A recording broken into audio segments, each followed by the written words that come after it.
After I spent 40 years polishing every oak floorboard of this Victorian estate and draining my retirement to save my son's failing business, I stood in the driveway watching him pack my life into trash bags, to lock me in a state-run facility and leave me utterly homeless with only the clothes on my back. I stared at the idling moving truck in my driveway, the sudden, sickening realization hitting me that my son and daughter-in-law had sold my home while I was at Sunday Mass. The cold November drizzle was already soaking into my late husband's vintage photo albums, which had been dumped haphazardly onto the wet grass in black plastic trash bags. I had scrubbed every inch of these oak floors for 40 years and drained my retirement accounts to save my son's failing tech startup, only to be handed a one-way ticket to a state-run nursing facility. My son stepped onto the porch, waving a forged, durable power of attorney in my face, smugly declaring that every square foot of this estate now belonged to a luxury developer. But in his frantic greed to liquidate my life, he failed to realize that buried at the bottom of the property deed was a highly classified, irrevocable financial trap I had engineered a decade ago, one that would soon render him utterly bankrupt. I didn't scream. I didn't cry. When you've spent 30 years as a senior title insurance underwriter in Chicago, dissecting the ugliest, most fraudulent property disputes in the state, panic is a luxury you learn to discard. "Mom, it's for your own good," David said. His voice had that practiced, condescending softness, the kind of voice a veterinarian uses before putting a dog to sleep. He wouldn't meet my eyes. He kept looking past me, toward the moving guys hauling my antique mahogany dining table out the front door. Behind him stood Sarah, my daughter-in-law. She was wearing the $2,000 Burberry trench coat I had bought her for her birthday 3 years ago. She didn't bother hiding her smirk.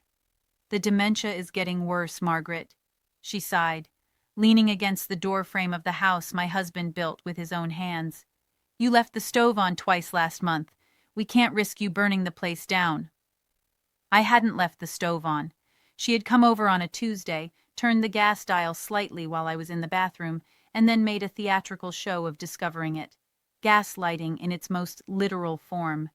It was the foundation of the case they were building against my sanity.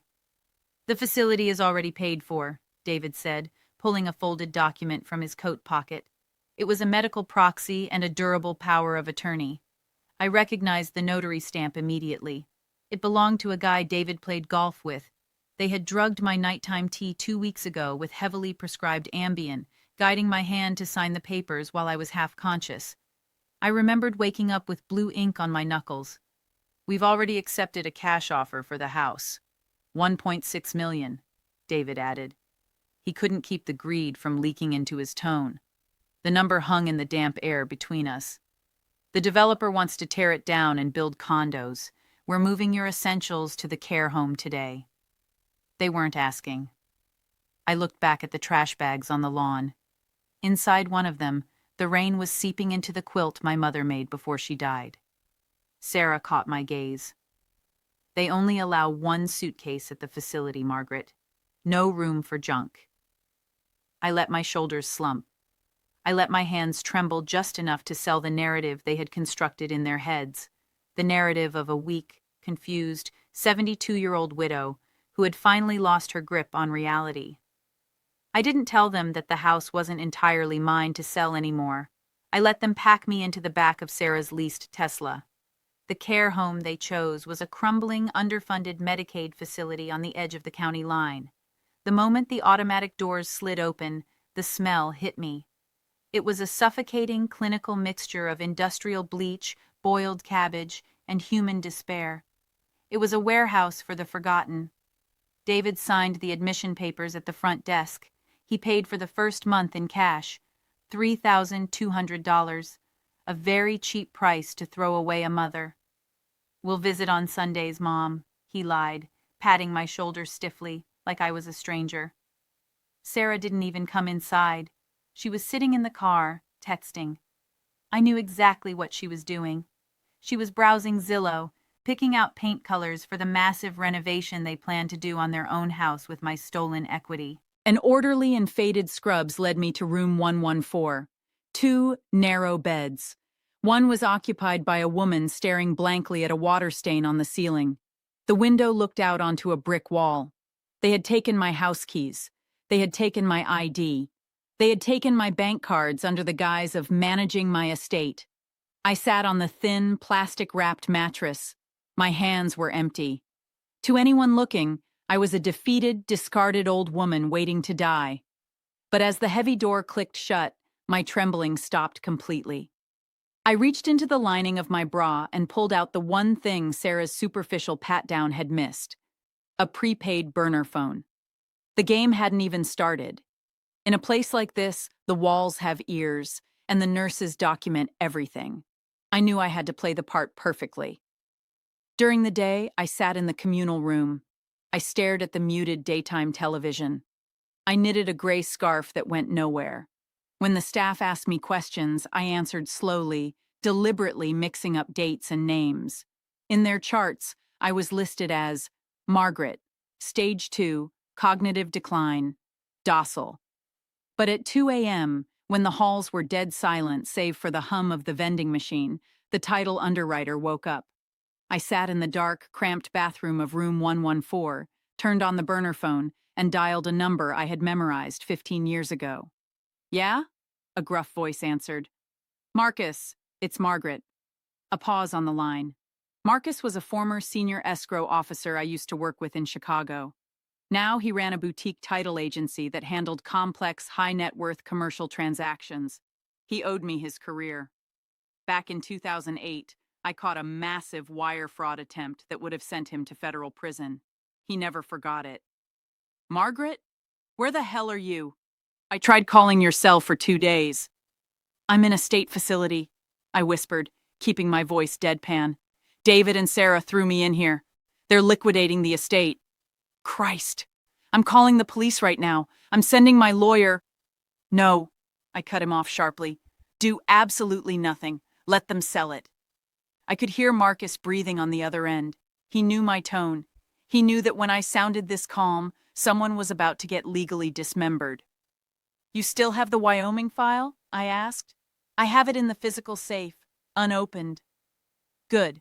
The house goes into escrow this week. They used a forged POA. Watch the county recorder's office for a quitclaim deed. When you see it hit the ledger, track down the title company they're using for the closing. We wait until the very last second." "Understood, Margaret. You want me to activate the trigger?" "Not yet. Let them spend the money they don't have first." Through a separate app on my burner phone, I logged into my neighbor Helen's Ring doorbell camera.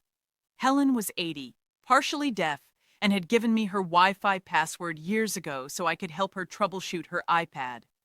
From my narrow bed in the nursing home, I watched the live feed of my own driveway. It was disgusting. David and Sarah were hosting an expedited estate sale. I watched strangers carry out my husband's leather armchair. I saw a man in work boots load my $4,000 espresso machine into the back of a pickup truck. Sarah was directing traffic on the lawn, laughing, holding a Starbucks cup. She was in her element, playing the tragic but strong daughter-in-law bravely managing a complicated estate. Worse, I saw the developer's trucks pull up. The buyer wasn't just buying a house, they were buying the land to subdivide. The sale price of $1.6 million was a steal for the developer, which meant David wanted a fast close, a 14-day cash close. He was rushing. And when amateurs rush in real estate, they don't read the Schedule B exceptions on a title commitment. On day 5, Marcus sent me an encrypted text. Quitclaim deed recorded at 10:42 a.m. Grantor, Margaret, by David, POA. Grantee, Oakwood Luxury Developers, LLC. Title company handling escrow is First National Title. David had actually done it. He had transferred the deed. In his mind, he was now the master of the universe. The $1.6 million was effectively his. Here is what the general public does not understand about real estate law. A quitclaim deed does not clear title. It simply transfers whatever interest you have in the property, including all the garbage, debts, and legal landmines attached to it. 10 years ago, right after my husband died, I foresaw the possibility of elder abuse. Working in the title industry, I saw kids steal from their parents every single day. I saw daughters drain checking accounts. I saw sons force mothers into state wards to get at the equity. So I protected myself. I hired a registered agent in Sheridan, Wyoming, to set up an anonymous limited liability company called Ironclad Holdings. Wyoming has the strictest corporate privacy laws in the United States. You cannot look up the beneficial owners of an LLC. To the public, it's a black box. Then, acting as myself, I drafted a promissory note. I borrowed $1.2 million from Ironclad Holdings. To secure this phantom loan, I recorded a first position deed of trust, a mortgage lien, against my own house. I set the interest rate at a brutal 8% compounding annually. For 10 years, that lien sat silently on the county records, accumulating massive amounts of interest. The total payoff amount was now $1,824,311.00. Because Ironclad Holdings was in first position, no property could be sold, transferred, or cleared for title insurance unless that $1.82 million was paid in full directly to the LLC. David didn't know this. Sarah didn't know this. They just looked at an old piece of paper that said the original mortgage was paid off in 1995. They didn't run a deep preliminary title report because they were arrogant, and they assumed I was just a sweet old lady who only knew how to bake pies. Arrogance always breeds financial stupidity. By day 8, David and Sarah were high on the fumes of their impending payday. Through a mutual family friend who came to visit me at the home, and whom I pumped for information while pretending to barely recognize her, I learned of David's latest fatal move. Since the $1.6 million from the house sale wouldn't clear for another week, David didn't want to wait. He took the signed purchase agreement from the developer to a predatory hard money lender downtown. He used the impending escrow proceeds as collateral to take out a $300,000 bridge loan. Bridge loans are short-term, vicious financial instruments. The interest rate was likely around 12%, with massive, ruinous penalty clauses if not paid back within 30 days. And it was tied directly to his personal Social Security number. What did he do with the $300,000? He bought a $140,000 Porsche 911 in cash. He put down a non-refundable $50,000 deposit on a yacht slip at the local marina. He booked a first-class trip to the Maldives for Sarah's upcoming stress relief vacation. They were spending ghost money. Every dollar they spent was a nail in their own financial coffin. I lay in the dark, listening to the woman in the next bed coughing, and I smiled. It was a cold, jagged smile. Real estate closings are handled by an escrow officer, a neutral third party who collects the money from the buyer, pays off any existing debts on the property, and gives the remaining net proceeds to the seller. 3 days before closing, the title company generates a title commitment. This is the document that lists all the liens that must be paid. I texted Marcus, call First National Title, speak to the escrow officer on file for the Oakwood transaction, introduce yourself as the authorized servicer for Ironclad Holdings, LLC. Submit the formal payoff demand. Marcus replied, done. Payoff demand submitted. Total amount due to clear the lien, $1,824,000, $1,824,311.00. I included strict wire instructions to our offshore corporate trust account. The trap was now locked. First National Title would see the lien. They would see the payoff demand. By federal banking law, they cannot give David a single penny of the $1.6 million purchase price until Ironclad Holdings is paid first. Because the sale price was $1.6 million and the lien was $1.82 million, the transaction was technically underwater.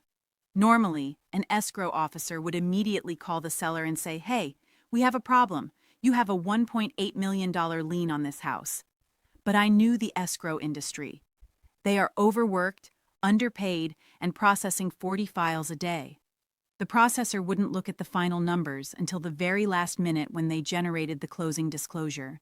They would just input the numbers into the software and let the machine do the math on closing day. I am not a monster. I gave birth to David. I wiped his fevers. I taught him how to ride a bike. I felt I owed the universe one final test of his morality before I pulled the lever that would destroy his life. I asked a nurse to use the facility's landline. I called David. "Hello?" he answered. I could hear the roar of a sports car engine in the background. The new Porsche. "David, it's Mom." "Mom? How are you using a phone? Are you okay?" His voice tightened, annoyed by the interruption. "I'm fine, honey. I was just thinking. I had a moment of clarity about the house. Mom, we talked about this. The house is being handled. David, please, don't sell it. Your father built that deck. We can figure something else out. I want to come home." I put a genuine tremor in my voice. I gave him the out. All he had to do was say, "Okay, Mom, we'll cancel the escrow. I'll come get you." "Mom, you don't have a home anymore," he said, his voice dropping into a chilling, absolute coldness. "The house is gone. You belong where you are. Stop calling me during work hours. The nurses are supposed to be managing your episodes." He hung up. I held the phone to my ear, listening to the dial tone. Any lingering trace of maternal guilt evaporated into the sterile air of the nursing home. The execution was now scheduled. It was the Tuesday before Thanksgiving. It was also closing day.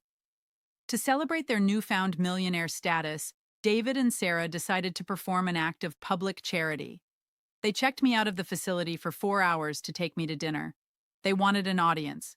They wanted to sit in a high-end restaurant and look like the benevolent, wealthy children taking care of their poor, demented mother. We went to a Michelin-starred steakhouse downtown. Sarah was wearing a new diamond tennis bracelet.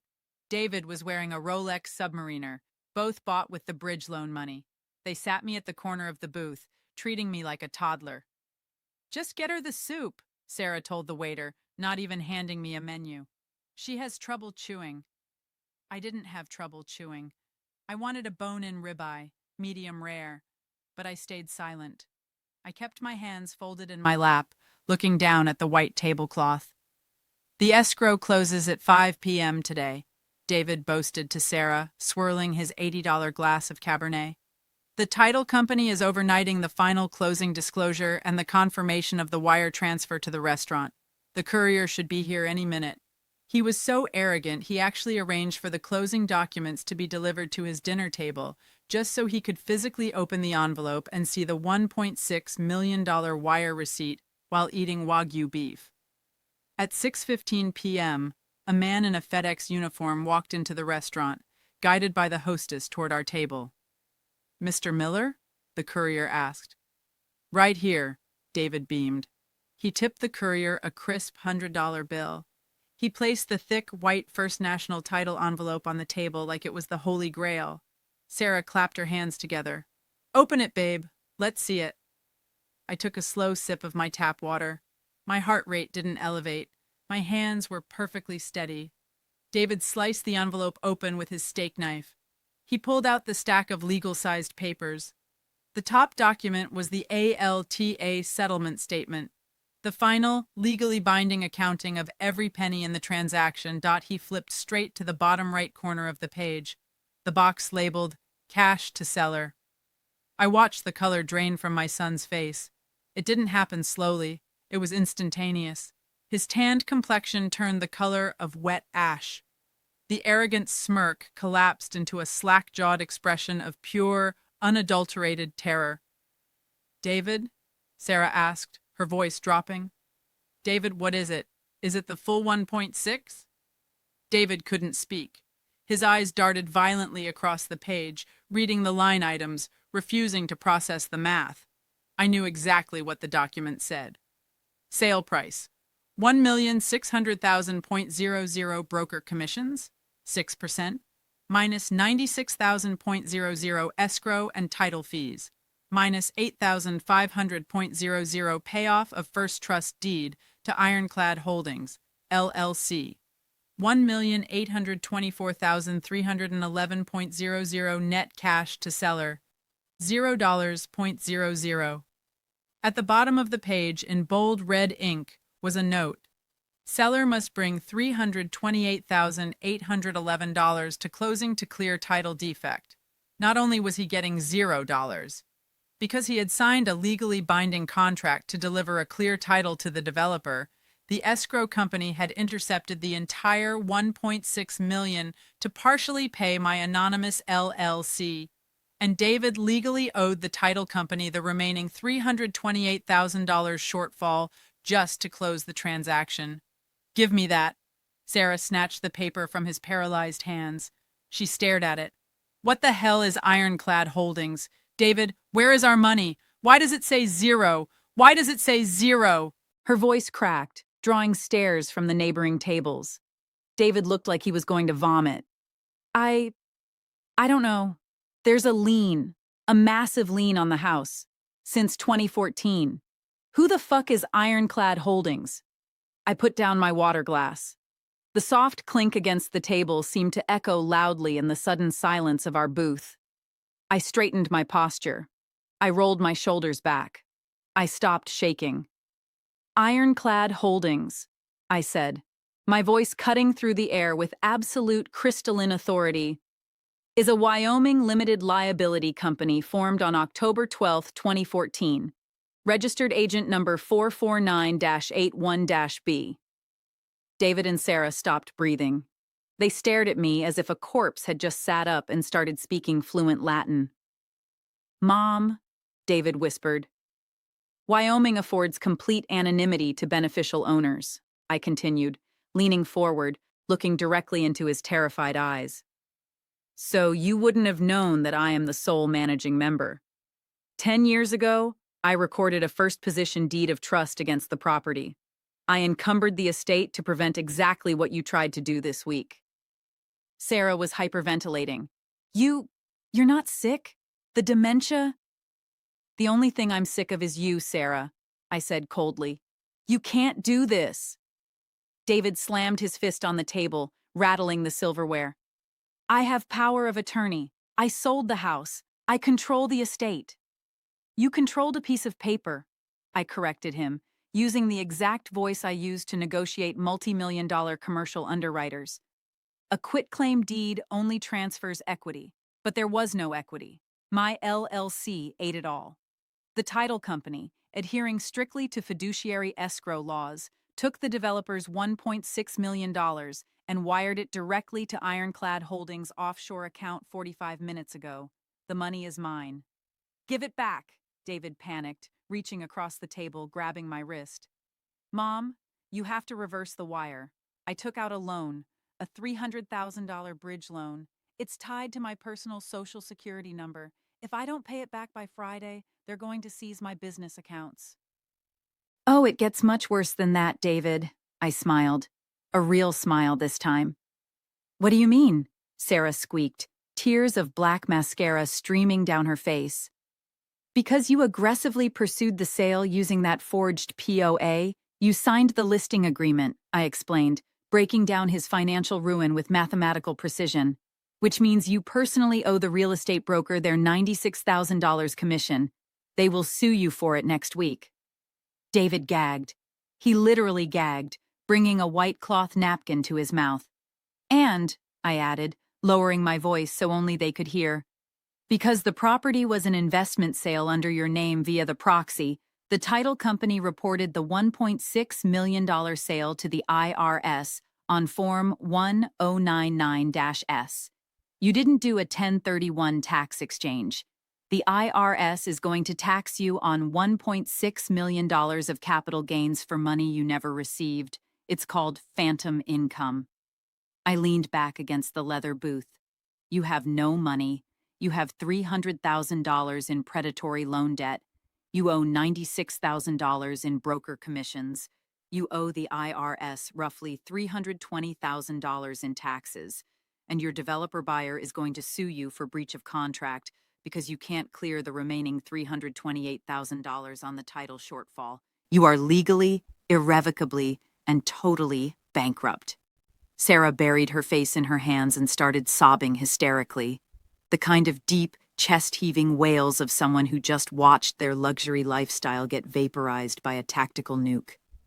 David just stared at me. The betrayal in his eyes was rich. You're my mother. How could you destroy me? You packed my life into garbage bags, David. You dropped me in a facility that smells like urine and death. And you didn't even look back. I didn't destroy you. I just let your own greed dig the grave. I merely handed you the shovel. I stood up. I smoothed out the front of my cheap discount store cardigan. "The check is yours," I said, gesturing to the remains of their untouched, lavish dinner. I walked out of the restaurant. I didn't look back. Outside, a sleek black Lincoln Town car was idling by the curb. Marcus had sent it. I got into the back seat. The leather was warm. "Where to, Mrs. Miller?" the driver asked, looking at me through the rearview mirror. "The airport, please," I replied. "I have a flight to California." It's been 6 months since that Thanksgiving dinner. I'm sitting on the balcony of a 2-bedroom oceanfront condo in Laguna Beach. I bought it in cash, using a clean corporate trust. The ocean breeze smells like salt and freedom. As for David and Sarah, the financial avalanche was faster and more violent than even I predicted. The hard money lender didn't wait. When David missed the bridge loan payoff, they moved immediately, seizing his startup business assets and freezing his personal checking accounts. His company collapsed in 3 weeks. The IRS flagged the massive 1099-S discrepancy and initiated a full audit. During the audit, the forged notary stamp on the power of attorney was discovered. The FBI got involved because crossing state lines with fraudulently acquired wire funds triggers federal wire fraud statutes. Sarah left him in February. She filed for divorce, trying to distance herself from the debt, but because they signed the bridge loan jointly, her wages are being garnished indefinitely. I hear she's renting a 1-bedroom apartment over a loud dive bar in a bad part of town. David is currently facing multiple civil lawsuits and pending federal charges. He tried calling me once from a prepaid number. I didn't answer. They thought I was weak. They thought because my hair was gray and I liked to knit, that my brain had withered. They mistook my motherly patience for ignorance. They forgot that long before I was a grandmother, I was a shark in a world made of paper and ink. And in that world, the person who holds the paper holds the power. When the waiter cleared the table that night, my son was left staring at a piece of paper that confirmed his absolute financial ruin. He had to walk out of that restaurant, get into his financed Porsche, and drive home, knowing his life was legally over. Now I have to ask you, if your own flesh and blood threw you away like expired milk, stripping you of your home and your dignity, would you have given them that final warning on the phone? Or did they get exactly what they deserved? Drop a comment right now with the city you're watching from, the exact time, and tell me, would you ever forgive them? I read every single one of your comments because out there, someone else is going through this right now. Don't let them take your crown. Subscribe and stay ruthless.